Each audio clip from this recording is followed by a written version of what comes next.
في أحد أيام عام 2013 خرج زوجان من كاليفورنيا في نزهة عادية داخل فناء منزلهما الريفي، تماما كما اعتاد كل صباح. لم يكن في البال أي شيء خارق، مجرد لحظات هادئة بين الطبيعة، لكن ما لم يتوقعاه أبدا هو أن نزهتهما تلك ستتحول إلى لحظة تغير حياتهما بالكامل، بل وتدخلهما تاريخ الاكتشافات. بين الأشجار والأعشاب لمح الزوج شيئا غريبا يبرز من الأرض، قطعة معدنية صدئة بالكاد دفعه الفضول للانحناء والحفر قليلا، ظنا أنها خردة مدفونة.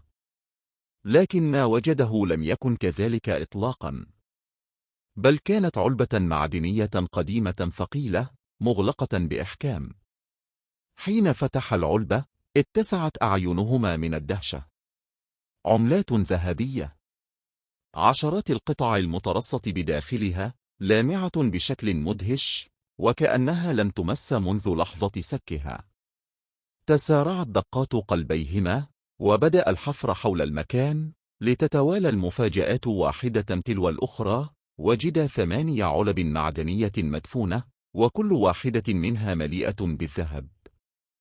الإجمالي 1427 قطعة ذهبية، سكت جميعها بين عامي 1847 و 1894 خلال فترة حمى الذهب في كاليفورنيا. كانت من فئات 15 و 20 دولارا ذهبية، بعضها نادر إلى درجة أن قيمته وحده تجاوزت $1,000,000 في المزاد. رغم أن القيمة الإسمية للعملات لا تتعدى $27,000، فإن حالتها الممتازة وندرتها رفعت القيمة السوقية لما يزيد عن $10,000,000. ومن هنا بدأت التساؤلات: من الذي دفن هذا الكنز؟ ولماذا هنا؟ التحقيقات لم تصل إلى إجابة قاطعة، لا توجد أي سجلات رسمية تثبت من كان يملكه. التفسير تراوحت بين ثري خاف على أمواله فدفنها أثناء أزمة مالية أو زمن مضطرب، أو ربما قطاع طرق سرقوا الذهب ودفنوه ثم لقوا حتفهم قبل استعادته، أو ببساطة كنز نسيه الزمن ولم يترك خلفه أي دليل.